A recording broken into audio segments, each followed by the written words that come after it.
While you're watching this, something just shifted in the global power structure. And no, this isn't hyperbole. This is documented reality unfolding in the Swiss Alps over 48 hours that might define the next decade of international relations. Picture this. January 2026, Davos, Switzerland, the World Economic Forum.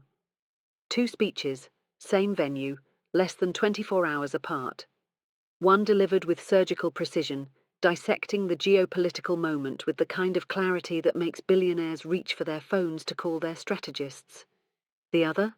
A masterclass in what retreat looks like when you've painted yourself into a corner but still need to claim victory. Here's what the headlines won't tell you. They're busy analysing Trump's supposed framework deal, his claimed negotiations, his pivot on tariffs. But that's surface-level noise. The real story is about a Canadian Prime Minister who walked onto that stage and delivered what some analysts are calling the most consequential Western leadership speech in years. And how, less than 24 hours later, Donald Trump stood in that exact spot and revealed something we rarely witness from him: strategic withdrawal. Let me take you inside what actually happened. Because understanding this moment means understanding where global power is heading. And trust me, it's not where most people think. Tuesday, January 20th, Mark Carney takes the Davos stage. Now, if you're not familiar with Carney's pedigree, you need to grasp why this man commands immediate attention when he speaks. Former Governor of the Bank of Canada, former Governor of the Bank of England, the only person in history to hold both positions. When Mark Carney discusses global finance, economic architecture, the mechanics of power, people managing trillions lean forward and take notes. This isn't a politician reading talking points. This is someone who's seen how the world actually operates from the inside. And what did he say? He told that room full of the world's most powerful people something they already knew but were terrified to acknowledge publicly. The rules-based international order, the framework that's governed global relations since World War II, is finished. Not weakening, not in transition. Over. We are in the midst of a rupture, Carney stated, not a transition. Consider that word choice. Rupture, not evolution, not adjustment, not reformation. Rupture. A violent tearing apart of the fabric that held the global system together for 75 years. That's not diplomatic language. That's a diagnosis delivered with the precision of a surgeon, identifying the exact moment the patient's condition became critical. But here's where Carney did something remarkable. He didn't just diagnose the disease and walk away shaking his head. He laid out a strategic framework for survival. And in doing so, he indirectly but unmistakably challenged Donald Trump without once uttering his name. Carney spoke about what he called a useful fiction that countries like Canada had operated under for decades. The story that everyone played by the same rules, that international law mattered equally for all nations, that the strongest powers exercised restraint. We knew the story was partially false, Carney admitted. The strongest would exempt themselves when convenient. Trade rules got enforced asymmetrically. International law applied with varying rigor depending on who stood accused. Then came the line that sliced through every diplomatic pretense in that room. You cannot live within the lie of mutual benefit through integration, when integration becomes the source of your subordination. Read that again slowly. When integration becomes the source of your subordination. When being connected to a larger power doesn't benefit you, it controls you. When partnership morphs into domination. Every person in that auditorium understood exactly what he was saying. More importantly, they understood exactly who he was talking about. Carney addressed what he termed middle powers directly. Countries like Canada, France, Germany, Australia. Nations with substantial economic and military capacity, but not enough to stand alone against true giants. And he told them something they desperately needed to hear. If you are not at the table, you are on the menu. That line detonated like a carefully placed charge because everyone in that room understood the context. At that precise moment, Donald Trump was threatening military action against Greenland. He was demanding that Denmark, a NATO ally, surrender sovereign territory. He was threatening tariffs against 8 European nations. He was treating the Atlantic Alliance like a real estate transaction where he held all the leverage. And Carney, without naming Trump, was telling Europe, you have a choice. Stand together or be consumed separately. He detailed what Canada had accomplished since he took office, doubling defense spending, signing 12 new trade and security agreements across 4 continents in 6 months, drawing closer to the European Union, building what he called strategic autonomy, the capability to resist pressure, the capacity to say no to a superpower. Then he addressed Greenland head-on. Canada stands firmly with Greenland and Denmark in their unique right to determine Greenland's future. He called the situation a test of NATO. He declared Canada's commitment to Article 5, the Collective Defence Clause, was unwavering, and he opposed the tariffs Trump had threatened. The speech was delivered in both French and English, measured, precise, devastating. International reaction exploded immediately. The BBC called it one of the finest speeches by a world leader in years. Rolling Stone praised its clarity and courage. Foreign policy analysts across Europe hailed it as exactly what the moment demanded. Someone was finally articulating out loud what everyone had been thinking privately. Exposed Capital exists to bring you these analyses that cut through the sanitized media narratives. Each video represents hours of research, cross-referencing primary sources, and critical analysis that goes beyond what you'll find in conventional coverage. If this level of depth matters to you, let me know in the comments which aspect of this geopolitical shift you want me to explore in the next video. Now fast forward less than 24 hours. Wednesday, January 21st. Donald Trump takes that same stage. The contrast was stunning. Trump opened with his characteristic style, blending humor with veiled threats. Friends and a few enemies, he told the audience with a grin. Then he pivoted to Greenland, and what unfolded was a performance that revealed just how catastrophically his strategy had backfired. For weeks, Trump had been escalating systematically. First, acquiring Greenland was necessary for national security. Then he refused to rule out military force. Then he dispatched his son on what can only be described as a publicity stunt to Greenland, where Trump Jr. distributed MAGA hats like party favors at a campaign rally. Then he appointed a special envoy whose explicit job was working toward making Greenland part of the United States. Then he threatened Denmark with tariffs. Then he expanded those tariff threats to 8 European nations. And Europe did something Trump clearly didn't anticipate. They unified. Denmark, France, Germany, Norway, Sweden, Finland, the Netherlands, the United Kingdom. They deployed troops to Greenland for joint military exercises. Not to threaten anyone, they emphasized, to defend an ally. Emmanuel Macron delivered speeches declaring France would not yield to intimidation. Ursula von der Leyen, President of the European Commission, announced Europe would remain united. The Danish foreign minister insisted Greenland's territorial integrity was non-negotiable. Even far-right European parties that typically align with Trump pushed back on his Greenland demands. Trump had overplayed his hand spectacularly, and now, standing at Davos with the world watching, he needed an exit strategy. So he did what he always does when backed into a corner. He declared victory. Trump announced that he and NATO Secretary General Mark Rutte had formed the framework of a future deal on Greenland and the Arctic. Based on this framework, he said he would not impose the tariffs scheduled to begin February 1st. Framework of a deal, not a deal, a framework. The concept of a deal, as Trump phrased it in a subsequent interview. And what existed in this framework? Trump mentioned cooperation on his Golden Dome missile defense project, mineral rights, security arrangements. But when pressed on whether the United States would gain ownership of Greenland, Trump suddenly became evasive. I didn't want to say yet, he told reporters. It's complex. Complex. That's what you say when you're retreating but can't admit it. Let me decode what actually transpired here, because this matters profoundly for understanding the shifting dynamics of global power. Trump went to Davos demanding ownership of Greenland. Right, title, and ownership. He stated anything less was unacceptable. He threatened military force. He threatened economic warfare. He portrayed himself as unstoppable, as representing a force of nature that would inevitably get what it demanded. And Europe called his bluff. Denmark didn't blink. Neither did France, Germany, or the EU.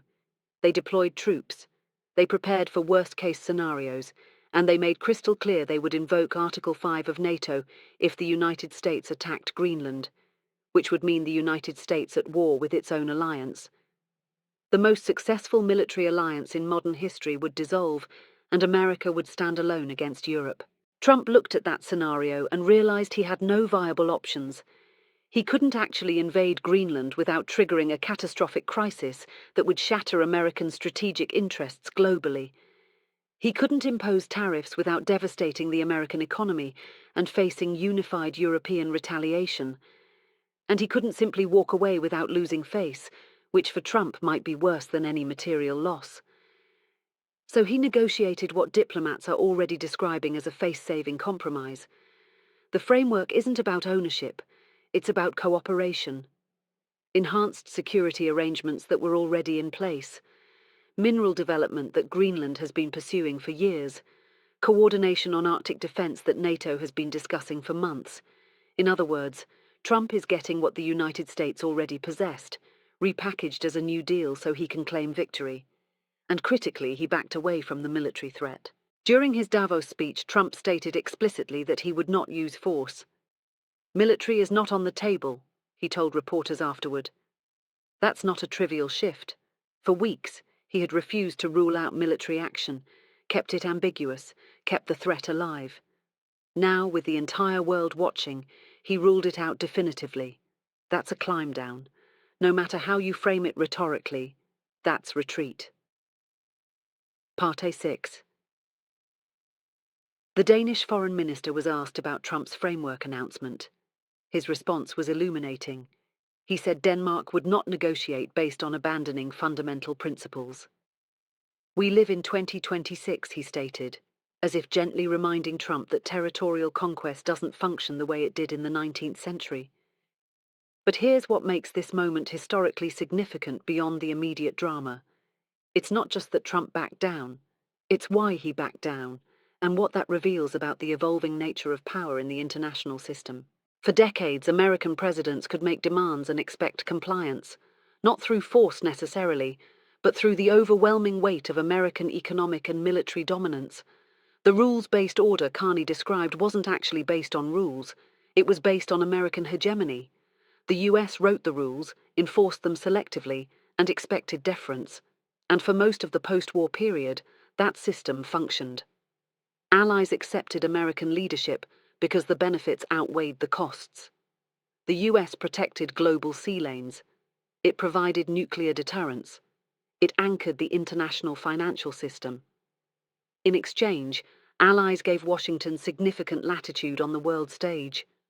But that bargain is disintegrating, and Greenland is the moment where it became impossible to ignore. Trump assumed he could pressure Denmark the way previous presidents might have. He assumed threats would produce compliance. He assumed Europe would prioritize its relationship with Washington over principles of sovereignty and territorial integrity. He was wrong, and Mark Carney had predicted this exact outcome in his speech the day before. Carney argued that when great powers abandon rules for transactionalism, when they attempt to monetize relationships, allies will diversify. They'll purchase insurance. They'll build capacity to resist pressure. That's precisely what happened. Europe looked at Trump's threats and realized they couldn't rely on American restraint. So they acted. They deployed forces. They coordinated responses. They demonstrated that even middle powers, when unified, can constrain a superpower. If you've followed Exposed Capital to this point, it's because this kind of analysis resonates with you. And here's the thing. Exposed Capital will continue delivering this level of depth and critical thinking. Subscribing is the simplest way to ensure these videos keep reaching you. This isn't about accumulating numbers. It's about building a community that thinks differently about power and how the world actually works. This is the rupture Carney was describing. Not just the end of the old order, but the birth of something fundamentally new. A world where American presidents can't simply demand compliance and expect it. Where alliances operate on reciprocity rather than hierarchy. Where sovereignty matters even for small nations when larger ones stand with them. And the supreme irony is that Trump's behavior accelerated this transformation. His threats to Greenland accomplished more to unite Europe than any speech or policy initiative could have achieved. His tariff threats pushed NATO allies into tighter coordination. His disrespect for international law made rules-based frameworks more attractive by comparison. Carney understood this. That's why his speech resonated with such force. He wasn't nostalgic for the old order. He acknowledged its flaws openly, its hypocrisies, its asymmetries. But he argued that middle powers could construct something superior, not by confronting great powers directly, which would be suicidal, but by cooperating with each other, by pooling sovereignty where strategic, by creating networks of mutual support that could resist coercion. The power of legitimacy, integrity and rules will remain strong if we choose to wield them together, Carney declared. Together, that's the operative word. Trump's approach assumes bilateral leverage, one-on-one negotiations where the stronger party prevails. But that strategy fails when smaller powers coordinate. When Denmark isn't isolated but backed by France, Germany, the UK, and Canada. When resistance becomes collective rather than individual. And that's exactly what materialized at Davos.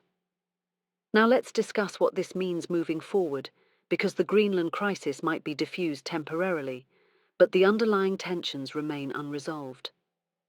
Trump's framework deal doesn't address anything fundamental. Denmark and Greenland have made explicitly clear they're not ceding sovereignty. The details of enhanced cooperation remain vague.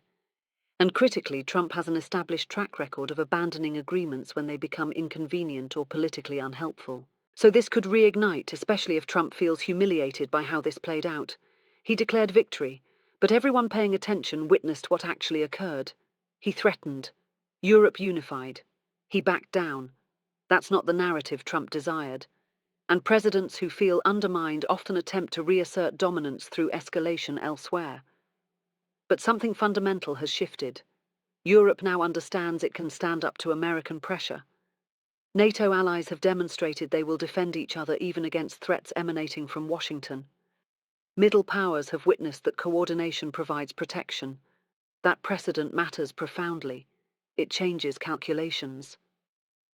The next time Trump issues demands, allies will remember that resistance is viable, that unity provides shelter, that sovereignty can be defended successfully.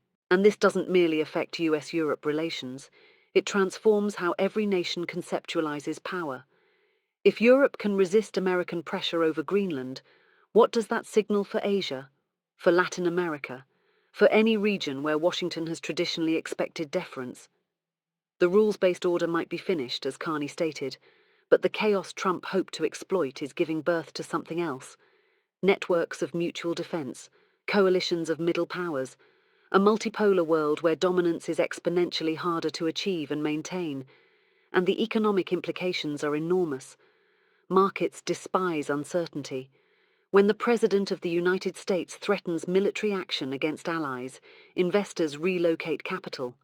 Supply chains get reassessed. Risk premiums increase. The immediate market reaction to Trump's tariff threats was negative. Stocks declined. The dollar weakened. When he announced his framework deal, markets rebounded. But that relief proved temporary, because investors now comprehend that Trump's approach to foreign policy generates volatility. And volatility carries costs. Companies that were considering expanding US operations are reconsidering. Trading partners that were negotiating agreements are hedging. Allies that provided diplomatic support are calculating whether alignment with Washington justifies the risk. This erosion of trust happens gradually, then suddenly. And once lost, it's extraordinarily difficult to rebuild. European leaders grasp this reality. That's why Macron, von der Leyen and others have been so vocal. They're not just defending Denmark. They're defending the principle that threats don't work, that sovereignty matters, that alliances require mutual respect. This is the type of content that doesn't surface in algorithms by accident. It appears because people like you watch to the end, comment, and share. Every time you send this video to someone, you're helping spread a different way of understanding how power actually operates in the world. And Carney provided them a framework for conceptualizing this moment, not as tragedy, but as opportunity. The old order is gone. Nostalgia won't resurrect it. But from the rupture, as Carney articulated, we can construct something better. something stronger, something more just.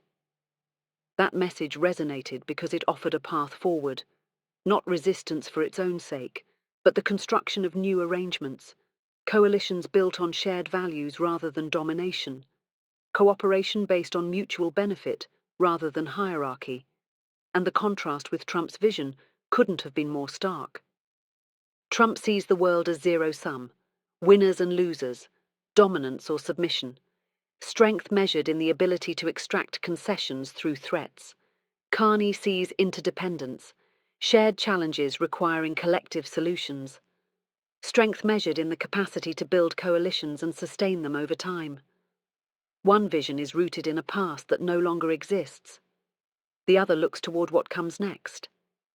And at Davos, the world witnessed both visions on display, one day apart, same venue, same audience, completely different approaches to power. Carney spoke to the future, Trump revealed his limitations. And that's the story that matters, not the framework deal, not the tariff threats, but the demonstration that American power has boundaries, that threats can fail, that allies can resist, that middle powers, when unified, can constrain even a superpower. Trump went to Davos seeking to project dominance over Greenland. He departed having retreated from his most extreme demands. He declared victory, but everyone watching understood what actually transpired. Mark Carney didn't confront Trump directly. He didn't need to. He simply articulated an alternative vision. And in doing so, he demonstrated what leadership resembles when it's not predicated on intimidation. The coming months will reveal whether Trump's framework holds or whether this crisis reignites, whether Europe maintains its unity or fractures under sustained pressure, whether the precedent established at Davos becomes a turning point or a temporary deviation. But one thing is already certain. The world order is transforming, not through grand agreements or dramatic summits, but through moments exactly like this, when threats fail, when allies stand firm, when leaders like Carney articulate what everyone is thinking but afraid to vocalize. And when history examines this week in Davos, it won't remember Trump's framework deal. It will remember the Canadian Prime Minister who told the world an uncomfortable truth, that the old order is finished, that nostalgia won't preserve us, and that from the fracture, if we possess the courage to build together, something better might emerge. That's the real story. That's what actually happened while headlines chased the surface narrative. Think about what this means for the next decade. We're witnessing the birth of a new international system in real time, not through formal declarations, but through precisely these kinds of confrontations where power gets tested and old assumptions collapse. Trump thought he could bully a small European nation and face no consequences. He discovered that the world has changed, that allies matter, that coordination trumps individual strength.